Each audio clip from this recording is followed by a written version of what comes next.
Hi guys, good morning! So ngayong araw pala ay pupunta nga pala kami ng pulo. Nagaya nga yung kapatid ko na sabi nga pupunta kami ng pulo, kaya naman ako for the go. At ito nga mga anak ko at aking mga pamangkin ay naman talaga naman excited. Akala may napakalapit. Nag-aalanganin nga ako na masama o hindi. Ayaw nga kami payagan ng partner at sabi nga niya ay baka kung anong mangyari at lalo't tubig ang dadaanan namin. Sinabi ko nga sa kapatid ko na hindi na nga ako sasama. Ayun nga, kasi mangot na. Dahil nga ayaw ko rin lang magtampo sila. For the good natin. At yun nga, natuloy pa rin. Minsan nga lang ito mangyari, kaya naman yun, at pinagbigyan ko na rin sila. Dahil nga, hindi rin nga ako sanay. Dahil nga may mga batang kasama, ako'y natatakot baga. Fast forward, dito na nga kami sa tricycle at ang sinakyan nga namin ay yung tricycle ng asawa ng pinsan ko. At talaga namang napakaaga nga ng alis namin, alam na excited. Char. Siguro mula dito sa Bagtingan hanggang Antipolo mga 30 minutes lang. And fast forward guys, eto na. Pero lumakad nga kami, papuntang Pulo siguro mga 9 or 10, di ko rin sure. At yun nga, alam mo yung excited ka pero may halong kaba. First time po nga guys nakapunta dito sa Pulo, kaya naman kailangan daw kumagat sa bato. Uy, ng mga oras na yan nga excited ako, pero nga ang malala ay kinakabahan ako. Dahil nga isa pa may mga kasama kaming bata. At yun nga, pinapipray ko na lang. At sabi ko, Lord, sana safe yung aming pagpunta dito sa Pulo hanggang sa pag-uwi namin. Kaya samahan nyo kami for today's beach. Kung para sa akin nga ay malayo siya, pero sa iba ay malapit nga lang daw ito. Nga guys, at nakarating kami ng maayos. At nang pagdating nga namin dito, wow, nagulat talaga ako na napakarami talaga dito mga tao. Kasi sa malayo, para makikita mo walang katao-tao, pero nung nalapitan mo na, sobrang daming tao guys. At yan, mas masasabi ko nga guys na mas maganda pumunta dito kapag wala kang kasamang bata para enjoy mo talaga. Kasi pag may kasamang bata, hindi mo siya malilibot guys, hindi mo mapupuntahan yan. Kaya nagpunta kami dito guys, may kasama kami mga anak, di talaga kami ikot-ikot. Talagang dito lang kami talaga guys sa may bandang loob. Kasi doon sa harapan, di kami pumunta guys dahil nga ang daming tao. Isa pa, may mga bata din kaming kasama. Kaya siguro sa sunod, siguro kapag malaki na sila, mas maganda pumunta dito. Pero mas na-feel din naman ang namin, ang saya dahil ayun, nag-enjoy yung mga anakis namin. Kaya lang yun nga, may kabado nga kasi dadaan namin ulit dagat, pabalik syempre.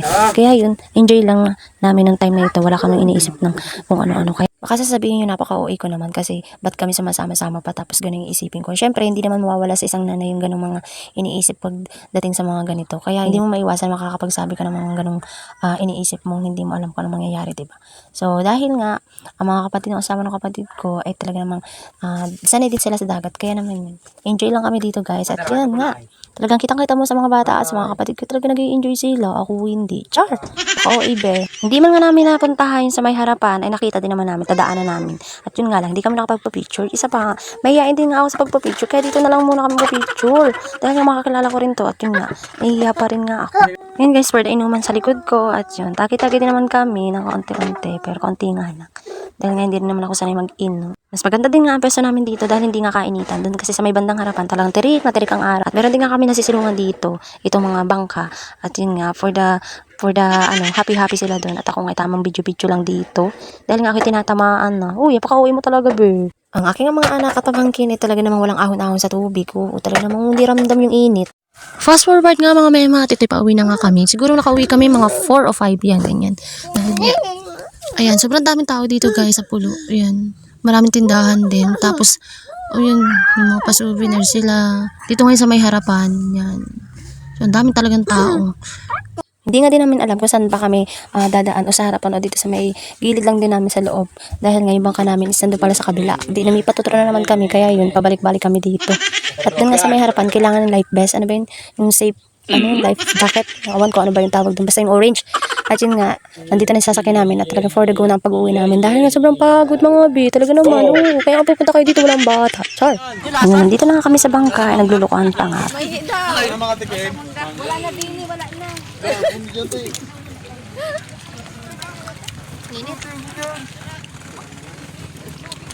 Hap niya. Kung ay na. Sirit mo daw, Dok. Ha? Sirit mo daw. Sirit ko? Iniintay na nga lang namin kapatid ni Joy dyan. Kaya yun, for the video muna tayo habang wala pa. At yan, pauwi na rin kami yan guys.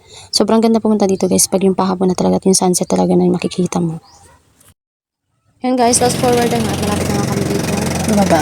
At yan, tulog na si Bunso at hawak ni Tito, Alin. Yun, kinakabahaduhan talaga ako dahil ang sobrang lakas talaga ng alon guys. Nakakatakot talaga. Hindi ko na ulitin ito kung may kasamang bata dahil natatakot ka kasi may kasama kang bata. Pag wala, okay lang kasi kaya mo naman. Pero pag may kasama kang bata, haliwalin ka pa talaga. God, grabe yung kabog ko dito dahil ang lakas ang alon. Pero kaninang maga, nung alis namin, hindi naman malakas yung alon. Pero nung pahapon lang, grabe, sobrang lakas talaga. Pero yung kabog-kabog talaga yung dibdib ko mga day. Oo, nakauwi. At yun nga, dami ko lang nasabi. Nasabi ko lang, thank you Lord kasi safe kami nakarating, nakauwi. At walang nangyari sa amin. And yun lang for today's video. Bye-bye!